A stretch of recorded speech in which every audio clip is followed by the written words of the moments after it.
That's Nick. And that's Joseph. And today we're here to talk about The Order, the sixth film directed by Justin Kurzel, which premiered in competition at the 2024 Venice Film Festival. And you just saw it at its North American premiere at the 2024 Toronto International Film Festival. Right. And I know you saw it in Venice. Yes. I do know we reviewed a Justin Kurzel film, Nitram, Yep. starring Caleb Landry Jones. Who won Best Actor in Cannes for that performance, yes. And then we also reviewed him in Harvest. Caleb, yes. And people often claim that we never have varying scores. So if they want to see us not agree on a film, they should check out our Harvest review. But anyway, are you familiar with the rest of Justin Kurzel's movies? Yeah, I've seen everything he's done. He kind of was a big breakout at Cannes in 2011 out of Critics Week for his debut, The Snowtown Murders. And then he did a version of Macbeth with Michael Fassbender and Marion Cotillard. And then he worked again with Fassbender in kind of a very disappointing Hollywood flop called Assassin's Creed. And then he kind of came back around with, I think my favorite film of his to date is The True History of the Kelly Gang. And there have been several movies made about Ned Kelly, probably the biggest one being Tony Richardson's starring Mick Jagger. But I really liked his Kelly Gang film. And then, of course, he did Nitram. Yeah. So Justin Kurzel is a talented filmmaker. Yes. Okay, what is The Order about? In 1983, an Ohio-based FBI agent spots a pattern in recent bank robberies, counterfeiting operations, and armored car heists terrorizing communities across the Pacific Northwest. He sets out to prove it is not the work of a traditional organized crime unit, but a radical group with a charismatic leader, Bob Mathews. What is your pull quote? An effectively sinister procedural, The Order is a fitting addition to Justin Kurzel's oeuvre of masculine misfits looking for meaning and control through brutality and violence. Mine. Jude Law dominates in this gripping thriller that sometimes struggles to keep its eye on the prize. I agree with that sentiment, but Jude Law, who also produced it, is quite good. Oh, Jude Law is very, well, we'll get to it, but he's very, I really liked him in this movie. Same. And I really enjoyed this movie. The story is pretty easy to get through. It's based on true events. So there was this man named Bob Mathews, who in this film is played by Nicholas Hoult. And Bob Mathews is a white supremacist who started his own little faction in the Pacific Northwest, basically trying to start a race war. And he's doing this by using the blueprint set out in an actual book called The Turner Diaries, which I was reading about. And I'm very tempted to order the book and read it.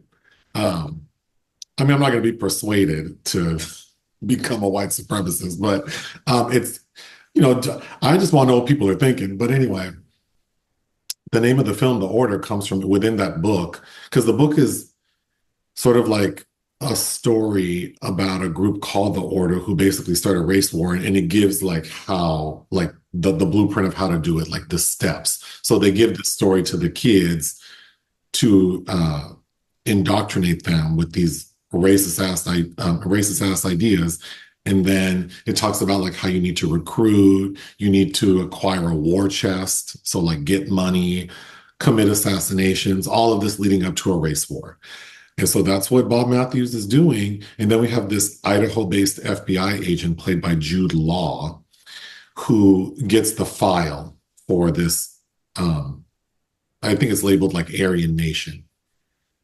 The premise I read makes it sound like Jude Law, it says that he wants to set out to prove that it's not the work of an organized crime unit. But that's not fully accurate, because in the beginning, Jude Law does not think that these crimes are being committed by a white supremacist group, because he says they don't usually do stuff like that. It's actually a character, a deputy sheriff played by Ty Sheridan, who's kind of a local in the area where Bob Mathews is operating. He's the one that ultimately convinces Jude Law that you really need to check his ass out. So then it's It's a procedural in a way, figuring out that it is Bob Mathews, where to find him, and it all culminates in Bob Mathews being cornered at his hideout. And Bob Mathews tells us, like, well, actually, his wife tells us that you're not going to get him alive. And he tells his people, like, we're prepared to die for the cause. Because if we die, our message will still go forward, which, thinking about the themes in this movie, he is not wrong. But No, I don't think history, outside of this film, I would not know about this racist asshole. But yes, the ideas live on, of course. the film ends with a showdown where Bob Mathews dies in a house fire that he set. And then, of course, we learn about all the real life people and how they were convicted, and the end. Yeah. And here we are today. And then I think as I recall from the right before the credits, the information we get is that the Turner Diaries were also used in the January 6th insurrection. Like that was also part of the training materials. Their what's the word? Literature used by those people. Did I also see that it said that maybe like Timothy McVeigh was inspired by it? Or Yes. Yep. Mhm. but so my pull quote saying that it struggles to keep its eye on the prize. So it's based on true events about this person named Bob Mathews, and I feel like Jude Law steals the show. So that kind of takes away from the actual subject, but also as thrilling as I thought, like as effectively thrilling as this film is, and it's very well paced. I was not well oriented at times because Jude Law's based in Idaho. He gets this file, but Bob Mathews is operating in the Pacific Northwest. Then we have Mark Maron playing a Jewish radio personality who's based in Colorado. He gets assassinated at a point. So I had a difficult time understanding how people are getting back and forth. And then we have Journey Smollett Mhm. playing Jude Law's boss. And He she kind of kind of everywhere. Yeah. He kind of selected her to be on this case as well, is what I got from their character's introduction. Well, it sounded like he had been transferred because he's having issues with like stress, and it looks like he has a heart condition. He's on medication. He has this chronic nosebleed related to his heart condition and the medication he's taking. And so it sounded like he transferred to kind of take it easy, but then he took on this big case that hasn't worked out. Yeah, But he used to be in New York, and I think they mentioned his background. He had worked on cases involving the KKK and Cosa Nostra, but I think that with the mafia, something went wrong, and he was badly injured. I think there's too much going on. I felt like my head was spinning. And then we were talking before I hit record that this kind of feels like if you made an amusement park ride about the Underground Railroad, where it's like the theme is a very serious topic, but then we're doing this fun thing.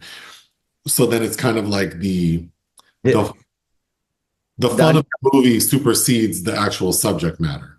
Sure, but yeah, we were saying like the underground corkscrew, or Yeah. So it's effective, but I almost feel like maybe the intricacies of this terrorist cell and how they recruited these people and how there could have been maybe better developed and organized.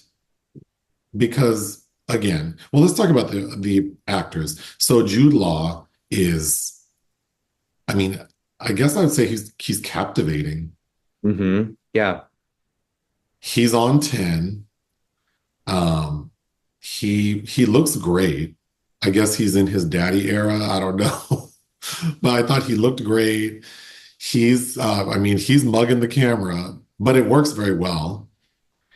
Nicholas Holt, I thought was well cast because he's a handsome man, but he has sort of a curious look that made me uneasy.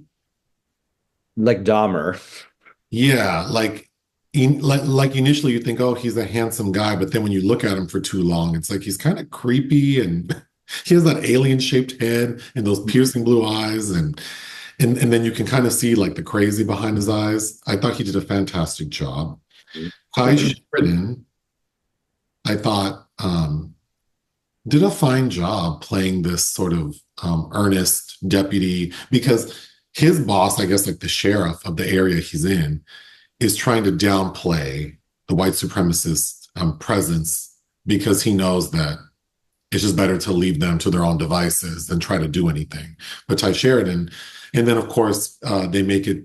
He has to be motivated as to why he's doing this, and we see that he's married to an indigenous woman. And then Journey Smollett, who I thought her performance was camp. She is stomping through every scene. She stopped.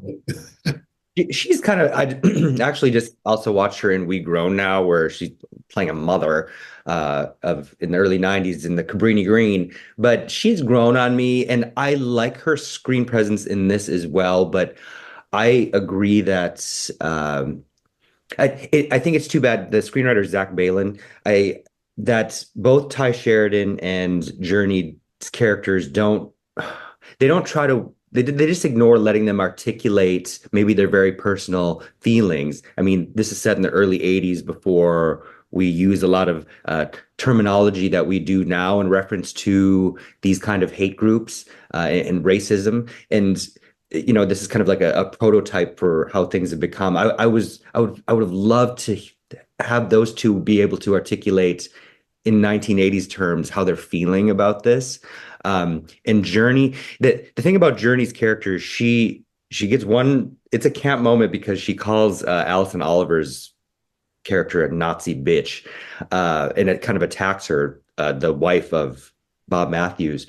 But for a woman, a black woman that has her position, we allow men to act out all the time. Jude Law's, going off scripts, his character professionally, but she kind of lets her guard down and acts out. And I just feel like a person like that back then wouldn't have felt able to do that or would have been censured in a way. Does that make sense what I'm saying? Yeah, I agree. I think for both, so for Ty Sheridan, it's like he doesn't articulate why he wants to go against the grain and try to take down these people, some of whom he knows because he went to high school with them. It's just sort of taken for granted that, oh, you have a non-white wife and that's why you care. That felt kind of like a little too easy. And then I agree with Journey. I don't know that a woman of color in her position in 1984 would have felt as free to sort of stomp around that way. And I think while I thought her performance was fun, I was kind of grinning every time she was on screen because she seemed like this sweet woman, like the actor trying to be like this tough woman. So it almost like I was watching a kid trying to act hard. Sure, but when you're younger and in those kind of positions, you kind of have to fake it till you make it too. But I mean, I thought she looked great, but I agree with your sentiments as well. There's another actor who is not even like on the IMDb cast list. He's not even really highlighted very much. He's the Mexican guy who wants to join the white supremacist group, but he says, my name is not Torres, it's Taurus, like the astrological sign, and I'm not Mexican, I'm European, but clearly does not look white. And we see his driver's license at a point, and his name is Torres, and he is Mexican, but he kind of has a prominent role in the film, so I was surprised that he's kind of buried within the cast. Matthias Lucas. Yeah. Mhm. But the real star of this movie is Jude Law's chewing gum. That man is chomping on gum in every scene, and I know it was a choice, and I think it was a very smart choice because it's, I mean, I think it demonstrated like how like high strung he is. I mean, he's just smacking on that gum in a way that your mom would just like slap it out of your mouth. Like it's Stop that. okay. So speaking of Torres/Taurus, I find it funny that he's a very attractive man. And then also a lot of these men in this group are quite good looking, which I just find funny. Like they're so filled with hate and they're so active in this group. Like where do they find the time To to preen. work? Yeah, to work out and groom. Like,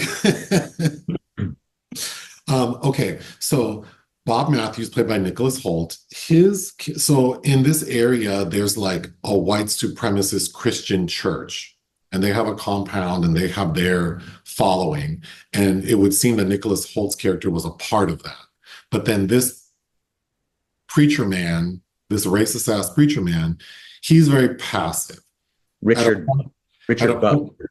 yeah, at a point he says, well, my approach, like we're working, like in 10 years, we'll have members in Congress, which I found eerie because then looking 40 years later and with the current election and Project 2020, all this stuff, it feels like he's not wrong. But Mhm. Nicholas Holt's character is saying, no, we don't have 10 years. We need to work now. And so Nicholas Holt's character sort of um, creates his own group aside from that. And he, working with the Turner Diaries blueprint, he has started like robbing stores. He has a counterfeit money like operation. He's robbing armored cars. So he's amassed like a fortune Mhm. For weapons. for weapons. Yeah. Mhm. But I thought a really creepy scene is there's a moment when he's at the church, and this is after he's already had a confrontation with the preacher man, saying that I don't have time for your slow ass tactics. Nicholas Hoult shows up at the church, and the preacher's about to start his sermon, and Nicholas Hoult stands up. And I thought that was his character's shining moment because he gives this speech about how they need to take action now because this this I mean he acknowledges basically like this country that we stole from the people who were already here, people are trying to get it back. And it's like like what you're saying doesn't make sense, but here we go. And then he gets everyone riled up to the point where they're chanting white power. I thought that was a really creepy and effective moment. I want to take a break to give a shout out. The theater I saw this in, there was a man on his phone with full brightness the entire film. And all I could think of was people are nicer in Canada because I've been sitting in screenings in LA with like press screenings where someone just turns on their phone to check the time and someone will scream at them to turn Mhm. it off. And then here, this man had his phone on full brightness the entire movie, texting, looking on searching the internet. It was crazy. Yeah, I think there's a way to quietly, if people are in my vicinity and they're especially if I have to write about a film and your phone is the distraction, I will tap on your shoulder and I will ask you to turn it Wow. off.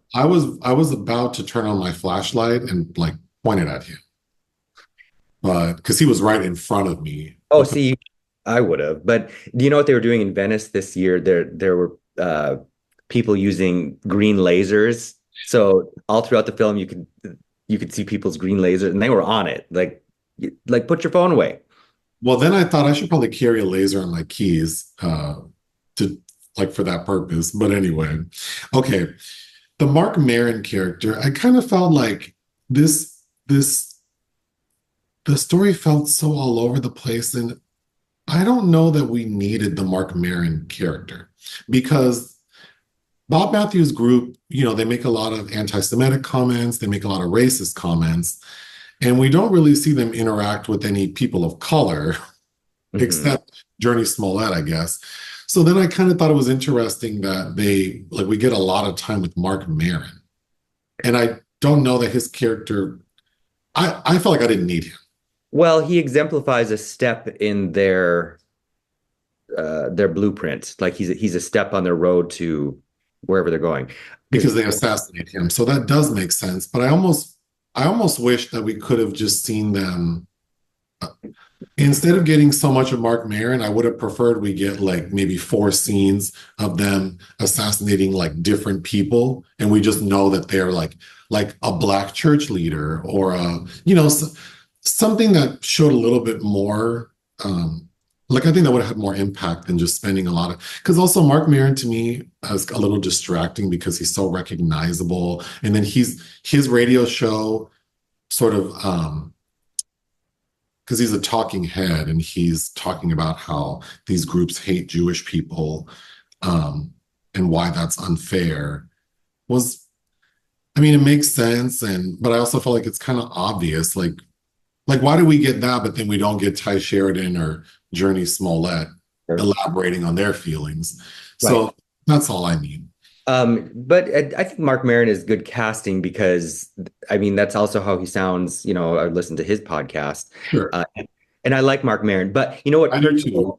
what Kurtzel does well is violence in a way because it's not overwhelming violence, but when he does it, I feel like I have a visceral gut response to it, which is not like, you know, in a world where we're so desensitized to it, including the beginning, which it's not as the beginning is not as powerful as something like Mississippi Burning, which is hard for me to watch. But the man that they kill in the beginning, but Mark Maron's death, I thought was very chilling.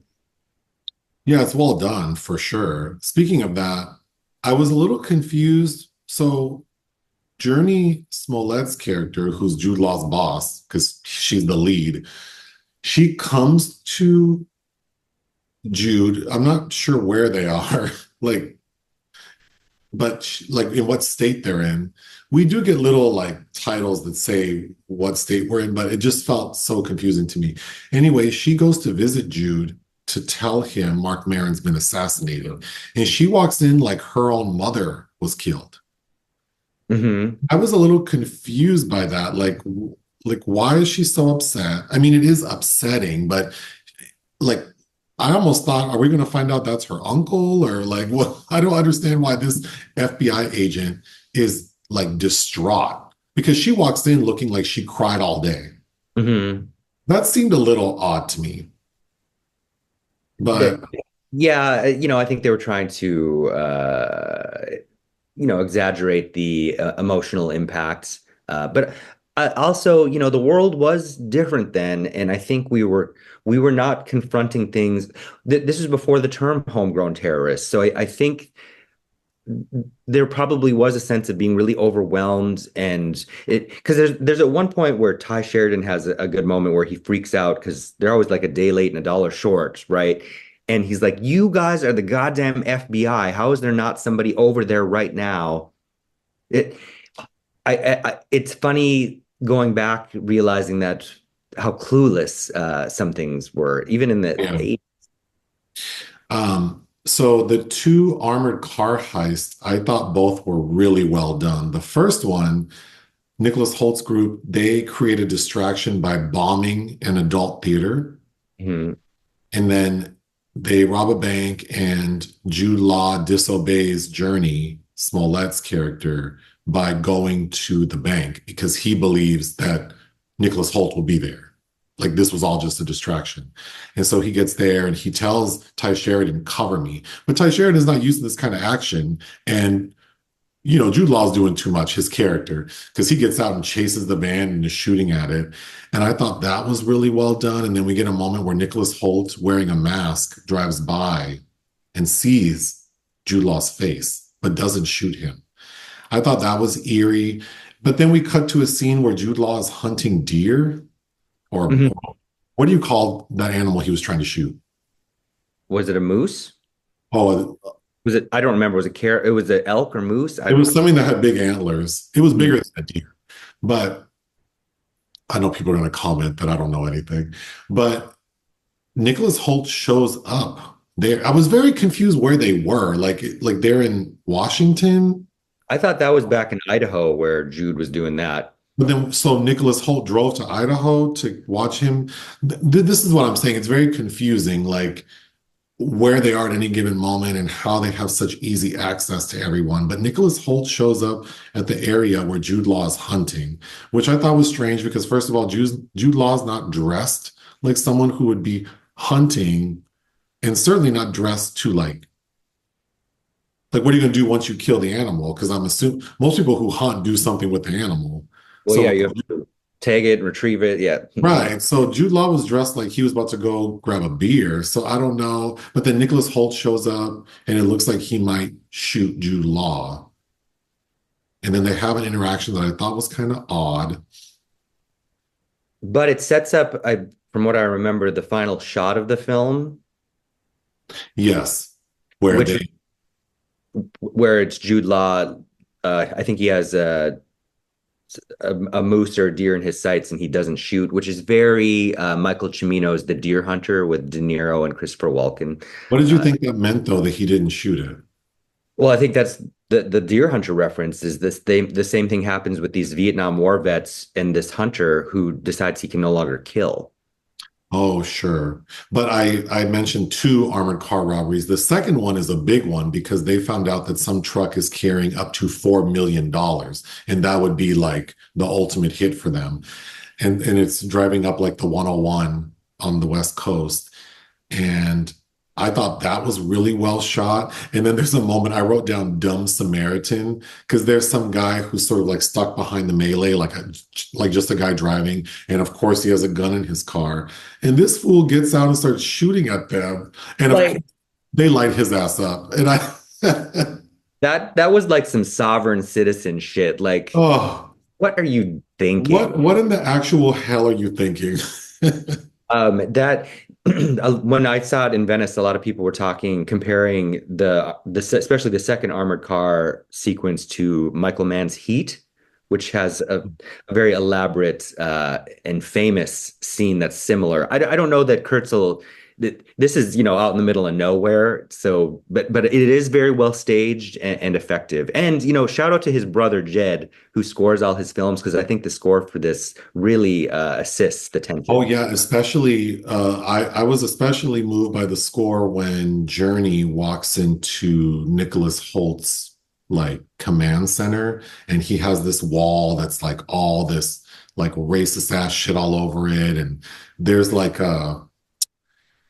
in particular, she sees that he has one of those targets like when you go to the gun range and it's like the black shadowy figure with the bullseye, and then under it it says like N-word like running target or something. And she sees it and starts crying. And then the score is pretty eerie. So yes, I thought the score was very moving. But another thing that I thought was like, oh, we're doing a lot is that we find out that Nicholas Holt's character has a side piece. Oh And yeah, Odessa Young, who has little to do as Zilla. but it was like so he's married and he has a son, but we don't find out until later that that son he has is adopted because his wife is having difficulty conceiving a child. So it's made to seem like he found this side piece so he can get her pregnant because it's important to him to have like spread his legacy or his name or something. Did you? Because we meet Odessa Young before his actual wife because he shows up to leave money with her from, That's right. That's right. which reminded me of Thieves Like Us with Shelley Duvall and Keith Carradine, the Robert Altman film, because Yes. how he uses Shelley Duvall as like this place where he hides on money. Okay, I mentioned this earlier about Jude Law, but I think my favorite scene is, and I wrote down, I want Jude Law to interrogate me because he goes in to interrogate Torres. Mhm. Torres is sitting in a prison cell, and Jude Law like stomps in there, and Torres is sitting on a bench next to like the prison bars, and Jude Law like sits on the bench, and he keeps nudging him over like this. And then finally he buries his head into Torres's shoulder and he's like smushing him in the face. But then we have to remember that Jude Law has like a chronic nosebleed. So then he starts bleeding on Torres. I thought that was whomever came up with that. I I thought that was the highlight for me of Jude Law's performance. Yeah, it was pretty good. Um, okay, so then when Jude Law finally catches up to Nicholas Holt, they find out that he's staying at a motel because Torres decides to talk. And he tells Jude, well, the group says if any of us ever get arrested to call this anonymous number, it'll call us back and give us instructions on how to get out. And then they take them somewhere. So, of course, law enforcement followed Torres to a motel, and that's where Nicholas Hoult is. So then there's a big shootout. And I thought it was so sad that during the shootout, poor Ty Sheridan gets shot and killed. Yeah. But were you curious, why wasn't he wearing a bulletproof vest? Or were they not invented? Like, when were they invented? I don't know. I just thought it was odd that people who are staking out this extremely violent white supremacist group aren't wearing bulletproof vests. But Yeah, he does. And to be fair, I think the most cliched part of it though is this that kind of relationship that develops between the Jude Law and Ty Sheridan character. The, yes, as an entry point into navigating this, because the grizzled kind of past his prime has a lot of family issues, mentor to this young rookie who's hot to trot. I did get teary-eyed when Jude Law goes to Ty Sheridan's wife's house to tell her he's been killed, because she had already shared grievances with Jude Law saying that she doesn't like what you've dragged him into. But when he goes to the house, he doesn't even have to tell her. She already knows, and she starts crying. I thought that was really well done. I already alluded to this, but so once the jig is up, they have a plan to go to this hideout and then escape. And Jude Law finds this out because they go to Nicholas Holt's wife's house, like their house, and confront her. And she's all too willing to tell on his ass because she's found out that he cheated on her. So she's mad. So she tells on him. They go to the house and we see that Nicholas Hoult is typing up these declarations of war, and then he gives them to one of his minions. And this guy is like, well, what the hell is this? Oh, it's a declaration of war. We're prepared to die now. And the way the guy looks at him is like, listen, I'm racist, but I'm not that racist. I was just playing. Like, so he and the other guy make a break for it. And of course they get arrested. And that's when Nicholas Hoult realizes that it's over. So he shoots at the SWAT team or the FBI, whatever. And then there's a final showdown with him and Jude Law, and the house is set ablaze. And I wanted to give a shout out to whomever was in charge of those visual effects, because I thought the fiery house looked really good. Mm-hmm. And then we see Nicholas Hoult close the door on Jude Law and get into a bathtub, prepared to die. Yeah, this movie was very effective. I would watch it again. Yeah, I would too. I would recommend, because I know you haven't seen the true history of the Kelly gang that he's done. There's also a very effective visual design of the shootout that took out Ned Kelly that I think is kind of exceptional. Like harkening back to how I felt watching Arthur Penn in the shootout in Bonnie and Clyde. But yeah. What would you give The Order? I agree that it is misshapen in a way and also is a little standard in a way. And we have to remember this is Kurzel, who is Australian. This is his first foray outside of his native country.